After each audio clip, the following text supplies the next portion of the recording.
Hello, my name is Lily Santiago, and I will be presenting on the artwork Handscroll of 10 Homoerotic Scenes by Miyagawa Choshun.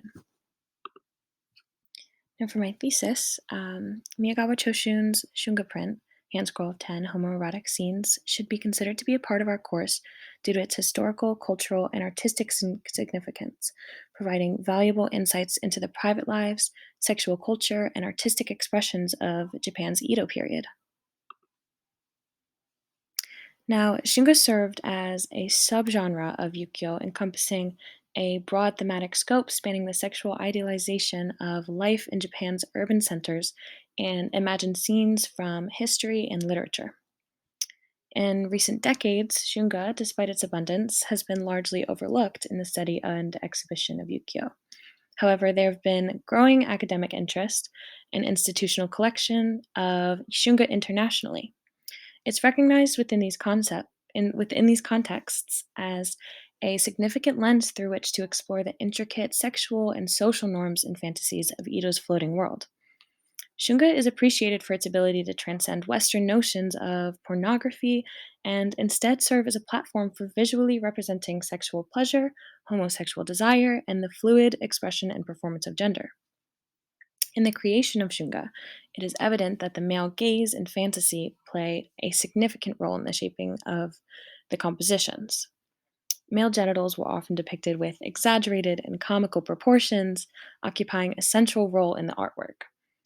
Some interpretations suggest that the equal scale of the head and the penis symbolized the equal importance or inseparability of one's public and private lives. On the other hand, women were frequently portrayed contorting into implausible positions, showcasing near 360-degree range of hip motion. Now, our artist, Miyagawa Choshun, lived from 1682 to 1752. He was a native of Miyagawa village in Owari province. He lived in Edo first in Ryogoku Hirokoji and later in Shiba Shimboricho. Miyagawa was a famous preeminent painter of the first half of the 18th century and progenitor of the Miyagawa, Katsumiyagawa, Katsukawa, Katsushika line that would form the mainstream of ukiyo painting until the end of the Edo period. Despite this, he himself would not design any woodblock prints. Now, here's our artwork. It is a long scroll depicting many different situations, all solely between men.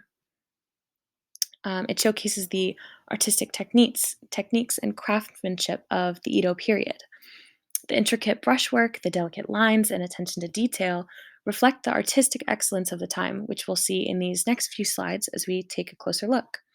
I've chosen 3 scenes in particular that I find the most interesting and would like to take a look at.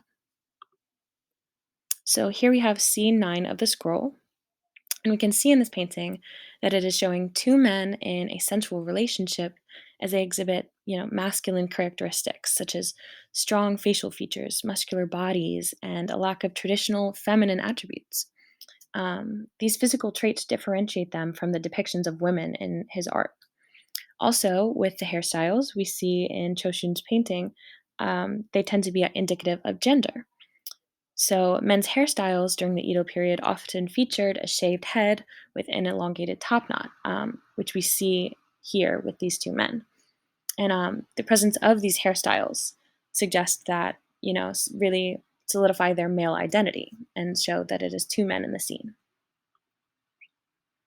Now, here we have scene 3 on the scroll. It is portraying a wakashu, or young man, plucking the whiskers of an older patron as he sleeps. The pale brown robes perhaps indicate he is a Buddhist monk, since monks were known to hide their shaven heads by wearing maruzuken, or rounded cloth caps, worn by doctors or elderly men when they visited the pleasure quarters. And then next to them, we see a boy attendant with a smoking set in front of him as he looks on to the scene.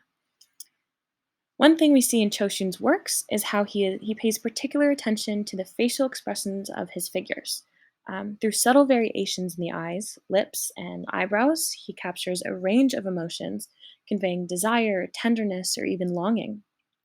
These expressive features add depth and emotional resonance to the characters depicted, as you can see. Now we have a look at scene 10 of the scroll.